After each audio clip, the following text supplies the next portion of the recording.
APC ન્યૂઝમાં આપનું સ્વાગત છે। હું છું શબ્બીર અલી ખાન।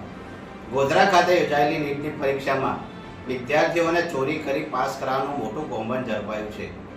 ગોધરા ખાતે યોજાયેલી નીટની પરીક્ષામાં વિદ્યાર્થીઓને ચોરી કરાવી પાસ કરાવવાનું મોટું કૌભાંડ ઝડપાયું છે।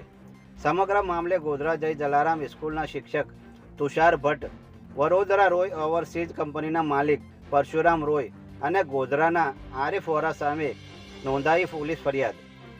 પરીક્ષાના ડેપ્યુટી સેન્ટર સુપ્રિન્ટેન્ડન્ટના મોબાઈલમાંથી વિદ્યાર્થીઓને ચોરી કરાવી એક વિદ્યાર્થી દીઠ 10 લાખ રૂપિયા લેવાનું નક્કી થયા હોવાનો પર્દાફાશ થયો છે।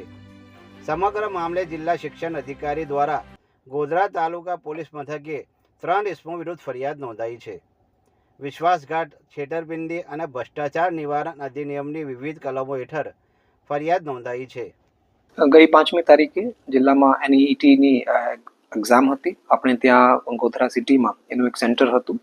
આ સેન્ટર ઉપર આપણે બાતમી મળી હતી કે કઈ ગેરરીતિ થવાની શક્યતાઓ છે।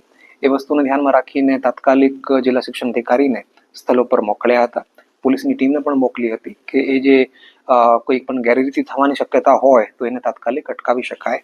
આ જ ક્રમમાં ત્યાં મારી ટીમ જે છે, જિલ્લા શિક્ષણ અધિકારીની ટીમ ત્યાં સ્થળ ઉપર સતત હાજર રહી અને સાંજે એક્ઝામ પૂર્ણ થઈ ગયા એના પછી જ આ લોકો પરત આવ્યા છે। એટલે કોઈ પણ પ્રકારની ગેરરીતિ ત્યાં થઈ નહોતી। પણ આપણે જે બાતમી મળી હતી એના આધારે તપાસ કરતા ત્યાં જે ફરજ ઉપર એક ટીચર હતો એના વ્હીકલમાંથી અમુક કેસ પણ મળી આવ્યા અને એના નિવેદનમાં પણ એ વસ્તુ જાહેર થઈ છે કે એ લોકો કઈ ગેરરીતિ કરવાની આ લોકોની તૈયારી હતી।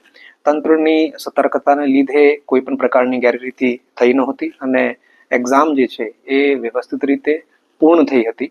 પણ એ પ્રકારના ગેરરીતિના આયોજન સબબ આ કિસ્સામાં પોલીસ ફરિયાદ દાખલ કરવામાં આવી છે।